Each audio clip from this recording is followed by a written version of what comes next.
नमस्कार, स्वागत है आप सभी का एनएफ न्यूज पर। मैं हूं आपके साथ रोहन। बिहार चुनाव में कई ऐसे मुद्दे रहे जिसने विपक्ष को तोड़ कर रख दिया। सबसे बड़ी बात रही कि एनडीए के जो भी स्टार प्रचारक या प्रत्याशी चुनावी मैदान में उतरे, उन्होंने जंगल राज का जिक्र जरूर किया। उस पीढ़ी को बताने के लिए जो पहली बार वोटिंग कर रही थी, जिसे जंगल राज के बारे में बहुत कुछ पता नहीं था, और कामयाब भी रहा जंगल राज का जिक्र करना।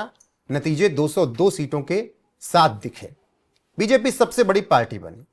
इसके अलावा तमाम ऐसे मुद्दे रहे जो कि जनता से सीधे जुड़े हुए रहे, महिलाओं से जुड़े हुए रहे, उसका भी असर देखने को मिला। लेकिन इन सब के बीच एक और बेहद अहम चीज रही जिसका इफेक्ट बिहार चुनाव में पड़ा है, और ये किताब है। ये किताब बहुत पहले आई थी। उस किताब को लेकर मैंने एक पॉडकास्ट भी आपको एनएफ न्यूज पर किया था, सुनाया था, जिन्होंने वो किताब लिखे थे। और किताब का नाम था जंगल राज ब्रोकन प्रोमिसेस। किताब लिखी थी मृत्युंजय शर्मा ने, और उनकी इस किताब ने बिहार चुनाव में एक बड़ा असर छोड़ा। कैसे, ये समझेंगे। वरिष्ठ पत्रकार पंकज प्रसून है मेरे साथ। पंकज जी, बहुत बहुत स्वागत है। पंकज जी, देश के तमाम हिस्सों से एनडीए के स्टार प्रचारक पहुंचे बीजेपी के। उन सब के बीच इस किताब का योगदान ठीक वैसे ही रहा जैसे खाने में नमक का होता है कि अगर नहीं हो तो स्वाद नहीं आता, और होना जरूरी होता है। नहीं, देखिए, जब से लालू राबड़ी राज गया है ना, तब से ये चौथा इलेक्शन था, विधानसभा का चुनाव। तो पहले वाला तो चलिए 2005 वाला हम मान सकते हैं कि उस जो जंगल राज जो कहा जाता है, उसके इंपैक्ट की वजह से नीतीश कुमार जीते। उसके बाद जो 2010 में हुआ, बम्पर बहुमत आया था, तो वो भी मान सकते हैं। लेकिन पिछले चुनाव में चर्चा ही नहीं थी जंगल राज की। वहां तेजस्वी के रोजगार की चर्चा थी। मैं 2020 वाले इलेक्शंस की बात कर रहा हूं। 2020 में जब विधानसभा चुनाव हो रहे थे तो नीतीश कुमार के विरोध में एक लहर सी थी और नारे लग रहे थे। और उस वक्त नीतीश कुमार ने एक कांटी, एक जगह है वहां पे सभा करते हुए, जो नवयुवक इनको काले झंडे दिखा रहे थे उनको डांटा भी था कि नीतीश कुमार मुर्दाबाद, नीतीश कुमार मुर्दाबाद कर रहे हो ना, जाके मां बाप से पूछो कि कैसा था बिहार। तो उस वक्त नीतीश कुमार के प्रति गुस्सा 2020 में या 2025 में अचानक देखिए कि फिर से जंगल राज नैरेटिव चल गया। तो 2020 में जो नैरेटिव जंगल राज वाला नहीं चल रहा था, 2025 में कैसे चल गया भाई? कभी आपने सोचा इस बात को कि क्या बदला पिछले 5 सालों में? जी, पिछले 5 सालों में अचानक आपने देखा होगा कि इस विधानसभा चुनाव से पहले, 2025 से पहले, बहुत सारे यूट्यूब चैनल्स पे और न्यूज चैनल्स पे स्टोरियां चलने लगी जंगल राज की। कोई शिल्पी गौतम हत्याकांड के बारे में बता रहा है, कोई दलेलचक बघौरा हत्याकांड के बारे में बता रहा है, कोई अपने रिपोर्टर्स को भेज रहा है, लक्ष्मणपुर बाथे, कोई 12 कांड बता रहा है, कोई सिनारी नरसंहार बता रहा है। अचानक क्यों बताने लगे सब सारे ऑनलाइन मीडिया? और ये जो बताया ना, तो फिर एक माहौल बना। और इस बार बीजेपी के नेताओं को जंगल राज के बारे में बताना नहीं पड़ा, आम लोगों ने अपने बाल बच्चों को बता दिया जंगल राज के बारे में। तो उसमें इस किताब का कितना योगदान था? यही मैं आ रहा था इसी पे, क्योंकि ये जब किताब हुई ना, तो शुरू में किताब कितने लोगों ने पढ़ा उससे मुझे मतलब नहीं है। लेकिन क्या हुआ कि जो मृत्युंजय शर्मा आए ना, तो जब ये किताब आ रही थी उससे पहले उन्होंने कम से कम 40 से ज्यादा पॉडकास्ट किए। 40 से ज्यादा पॉडकास्ट, और लगभग सभी चैनलों पे, जैसे आज तक पे भी हुआ वो, और जितने यूट्यूब चैनल थे उस पे हुआ। बिल्कुल, मैंने भी किया था उनका पॉडकास्ट पे, और बहुत अच्छी रीच मिली। लोगों का बहुत प्यार भी मिला था उस पे। तो जब ये सारे न्यूज चैनल्स पे वो पॉडकास्ट होने लगा और कहानियां चलने लगी, और लोग पूछने लगे कि आपस में भी तो बात करते हैं कि शिल्पी गौतम हत्याकांड क्या था, तो ये नरसंहार कैसे हुए थे, तो अपहरण इंडस्ट्रीज कैसा था, तो ये गोलू जिसके बारे में बात कर रहे थे मोदी जी कि गोलू का किडनैपिंग क्या हुआ था, तो लोग आपस में चर्चा करने लगे। जो पुराने लोग थे वो बात करने लगे इसके बारे में। और बहुत सारे ऐसे लोग हैं, यंगस्टर्स जो बिहार के, जो उसके बाद पैदा हुए, 2005 के बाद, या 2005 में वो इतने छोटे थे कि बिल्कुल। पंकज जी, उस पर आए जो पहली बार वोटर्स थे उन पर कितना प्रभाव पड़ा इस किताब का? और उन पहली बार नहीं, लेकिन उससे पहले थोड़ा मुझे ये समझाएगा या दर्शकों को कि मृत्युंजय शर्मा के बारे में अगर हम बात कर रहे हैं तो उनके बारे में थोड़ा पहले दर्शकों को बता दीजिए, वो कौन है और कैसे उन्होंने किताब लिखी, ताकि थोड़ा लोगों को समझ में आए कि किताब कितनी ऑथेंटिक होकर लिखी गई। ये खुद रहने वाले हैं बिहार के। बिहार में एक टेकारी नाम का जगह है गया जिले में, और वो जगह है जहां पे नरसंहारों का समझिए एपी सेंटर हुआ करता था उस जमाने में वो। तो मृत्युंजय शर्मा का बचपन वैसे माहौल में बीता है कि जहां पे चारों तरफ उन्होंने देखा है कि आज इस जाति का ये इतने लोग मारे गए, उस जाति के उतने लोग मारे गए, ये था। दूसरी बात यह है कि जब पहली बार हुआ था 12 नरसंहार, तो उस वक्त एक सनलाइट सेना हुआ करती थी, और सनलाइट सेना का एक हेड हुआ करता था, उसी को ढूंढते हुए आए थे नक्सली, और तब इन सब गांव वालों को मारा था।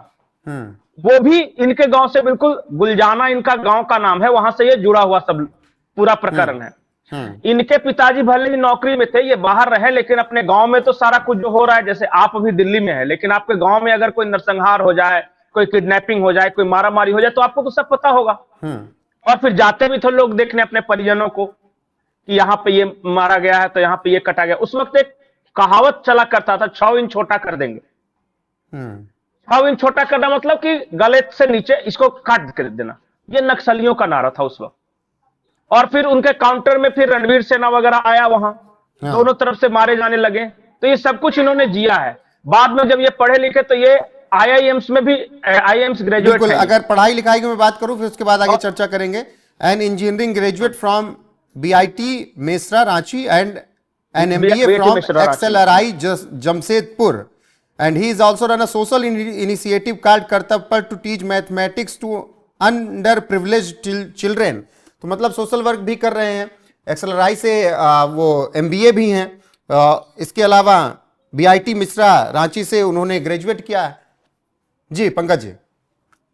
बिल्कुल, तो ये देखिए, एक तो पढ़ाई इनकी जो एक्सपोजर था वो अच्छा था। एक्सएलआरआई जमशेदपुर बहुत माना हुआ इंस्टीट्यूशन है, बीआईटी मिश्रा इंजीनियरिंग के फील्ड में बहुत रेप्यूटेड इंस्टीट्यूशन है। तो एक तो उनकी जो पढ़ाई हुई, तो इतना तो पता चल गया कि पढ़ने में ये ठीक ठाक थे। उसके बाद जो इन्होंने महसूस किया, आपने भी ये किताब पढ़ी, इस किताब में उन्होंने जो कुछ लिखा, क्या वो फिक्शन तो नहीं है? लोग ये भी पूछेंगे, सच्चाई पर आधारित है? नहीं नहीं नहीं, यही मैं बता रहा था कि देखिए 2005 में हम लोग जो थे, मैं तो खैर 10th पास करके उस वक्त ग्रेजुएशन कर चुका था।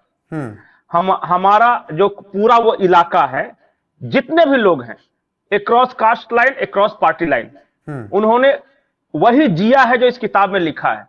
हम लोग के जो दादी थी या मम्मी थी, वो 4 बजे के बाद घर से बाहर नहीं जाने देती थी। 4-5 बजे जैसे ही अंधेरा हुआ, अपने अपने घर में दरवाजे लगा लो। क्यों? क्योंकि मारे जाने का खतरा था। आपको यकीन नहीं होगा रोहित कि आप जैसा शर्ट पहने हैं वैसा शर्ट पैंट पहन के अगर उस वक्त चले जाते तो आपकी किडनैपिंग हो जाती। क्यों? कि पैसे वाला आदमी है। 20-20 हजार, 25-25 हजार रुपए के लिए किडनैपिंग हुई है। आपको यकीन नहीं होगा। उस वक्त अगर कोई टीचर स्कूल से पढ़ाकर और आ रहा है अपने घर, जेठ की दोपहरी होती थी, उस वक्त सब पैदल ही चला करते थे, रोड तो था नहीं। तो नहर पे कितने मास्टर साहब कटा गए अकेले पाके। 4 लड़का जहां कहीं भी है वो क्रिमिनल है। इस तरह का माहौल था वो।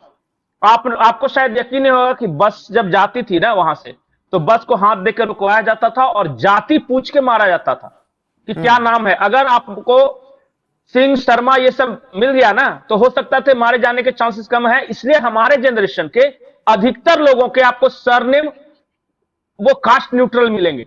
जैसे कि मेरा पंकज प्रसून है, अगर मेरा असली अगर पता चल जाए, बहुत सारे कमल किशोर मिल जाएंगे आपको।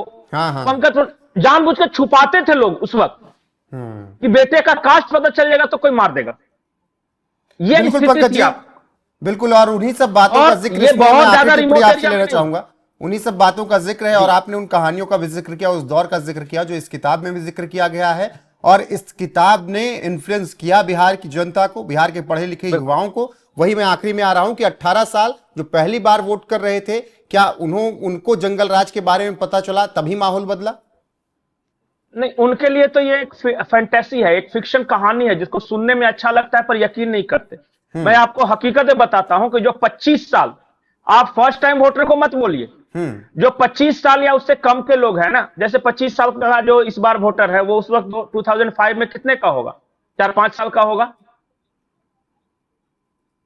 नहीं, वो तो, और 30 साल का जो होगा वो 4-5 साल का होगा। 25 साल वाला तो जन्म ही लिया होगा। बिल्कुल। तो उस वक्त जानते हैं आप, जब आप यंगस्टर्स को बताइएगा ना कि रास्ते में चलते हुए जाति पूछ के मार देते थे, या जाति के नाम पे नरसंहार होते थे कि 50 इस कास्ट का मारा गया, 50 उस कास्ट का मारा गया, तो वो क्या कहते हैं, आप लोग जो है ना, बूढ़े लोग बहुत ज्यादा बढ़ा चढ़ा के बोलते हैं। ऐसा थोड़ी होता है। आपको यकीन नहीं होगा कि मेरी बेटी जो है, उसको इस बात पे यकीन नहीं है कि दुनिया में कोई मोबाइल नहीं था। वो जब से आंख खोली, हाँ, उसको लगता है कि ऐसा ही था ही, ये सब बेकार झूठ बात बोल रहे हैं ये। ठीक है पंकज जी। तो जब उन लोगों ने वो सब सारी, सही बात मैं आपको बता रहा हूं कि जो अगली ये पीढ़ी है वो इमेजिन भी नहीं कर पा रही। बिल्कुल इमेजिन नहीं करेंगे, क्योंकि उनको नहीं लगेगा कि ऐसा जंगल राज हुआ करता था, लेकिन ऐसा भी होता था। हाँ, बिल्कुल ऐसा भी होता था। लेकिन उन सब चीजों को तमाम लोगों ने जिम्मेदारियां उठाई, बिहार की जनता, बिहार को बच्चों को बताने के लिए। जिस तरीके से बीजेपी ने प्रचार किया, जंगल राज का जिक्र किया, और फिर ऐसी किताबें आई जिन्होंने बिहार में कास्ट, क्राइम और पॉलिटिक्स को लेकर जानकारी दी। इन सब का भी प्रभाव बिहार चुनाव में बहुत पड़ा, और उसका नतीजा रहा कि एनडीए 202 सीटें, 89 सीटें बीजेपी के पास। बाकी पंकज जी, आपका बहुत बहुत शुक्रिया। बने रहिए हमारे साथ लगातार। नमस्कार।